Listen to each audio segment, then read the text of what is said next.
What if the miracle you've been praying for is being held back on purpose?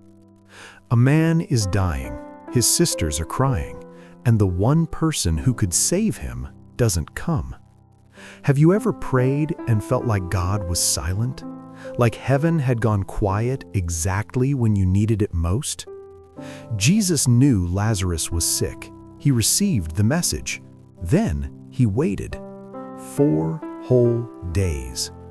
Why would a loving God delay? What was he thinking? Today, we find out. Our story begins in Bethany, a small village just 2 miles from Jerusalem. Lazarus lived here with his 2 sisters, Mary and Martha. This wasn't just any family. John 11:5 says, and I want you to hear this, Jesus loved Martha and her sister and Lazarus. Then one day, without warning, Lazarus falls terribly ill. His condition worsens rapidly. The sisters send an urgent message to Jesus. Lord, the one you love is sick. Jesus receives the message. Then he says something that stops everyone cold. This sickness will not end in death. No, it is for God's glory. And then he stays where he is. 2 more days pass. Lazarus gets worse. The sisters wait. Heaven seems silent. By the time Jesus finally moves, Lazarus is dead. Here's what most people miss. Jesus didn't delay because he didn't care. He delayed because he had a bigger plan. John 11:4. Jesus says this illness is for God's glory, so that God's Son may be glorified through it. If Jesus had healed Lazarus before death, that would have been a miracle. But resurrection from a 4-day-old grave, that is undeniable. Here's the cultural key. Jewish belief held that after 3 days, the soul fully departed. By day 4, resurrection was considered humanly impossible. God waited until it was humanly impossible, so that when the miracle happened, there was no other explanation but him. When Jesus finally arrives, Martha runs to him. Lord, if you had been here, my brother would not have died. And Jesus says, your brother will rise again. He is not comforting her with nice words. He is announcing what he is about to do. Then Mary falls at his feet weeping, and the Bible records one of the most powerful moments in all of Scripture. John 11:35. Jesus wept. The shortest verse in the Bible, and the most powerful. Jesus arrives at the tomb. A stone seals it. The smell of death is already there. Lazarus has been dead 4 days. Jesus says, take away the stone. Martha hesitates. Lord, by now there will be a terrible smell. But before he does anything, Jesus looks up to heaven and prays, out loud so the crowd can hear. Father, I thank you that you have heard me. He is not hoping God will act. He is thanking God for what is already done. Then, in a voice that carries the authority of heaven, Jesus shouts, Lazarus, come forth. There is a moment of silence, then movement. Someone is moving inside that tomb.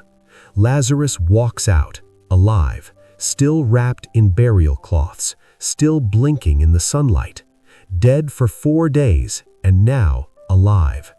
His sisters run to him. The cries of grief become cries of joy. What was lost is now found. What was dead is now alive. Now let's talk about you, because this story isn't just ancient history, it is a mirror for your life right now. Maybe you've been praying for healing, for a job, for a relationship, for a breakthrough, and you feel like God is not moving. Days turn to weeks, weeks to months, and the enemy whispers, it's over, God forgot you, it's too late. But hear this, God's delay is not God's denial. The silence is not abandonment. The waiting is not punishment. God delays because He is not just solving your problem, He is working on a testimony that will shake people's unbelief. He is not late, his timing is perfect, and like Lazarus, he's waiting until the miracle is so undeniable that even the doubters believe. Because your miracle isn't just for you, it's for everyone watching your life. Your testimony is someone else's breakthrough. Martha said, "If you had been here," but Jesus was saying, "I am here, and I am about to do something your if only cannot contain." The question isn't why is God late? The question is, can you trust him while you wait? In this very story, Jesus makes one of his most powerful declarations: "I am the resurrection and the life." Our timetable sees the problem, God's timetable sees the purpose. Our eyes see Lazarus dead, God sees Lazarus as a walking miracle. John 11:45. Many of the Jews who had seen what Jesus did believed in him.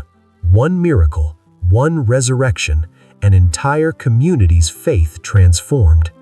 Your miracle has a ripple effect you cannot see yet. What God does in your tomb will reach people whose names you don't even know.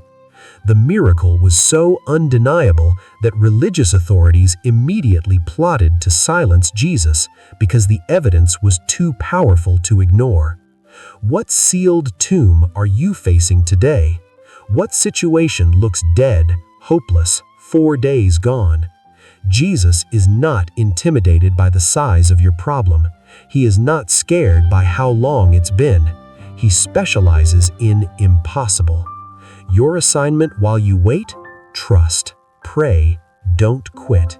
Don't interpret God's silence as God's absence. Bring him your confusion, your grief, your unanswered questions. Martha and Mary didn't understand the delay, but they still went to Jesus. Your miracle is coming. Don't give up. Don't stop praying. The stone is about to roll. And the God who called Lazarus, he is calling your name too.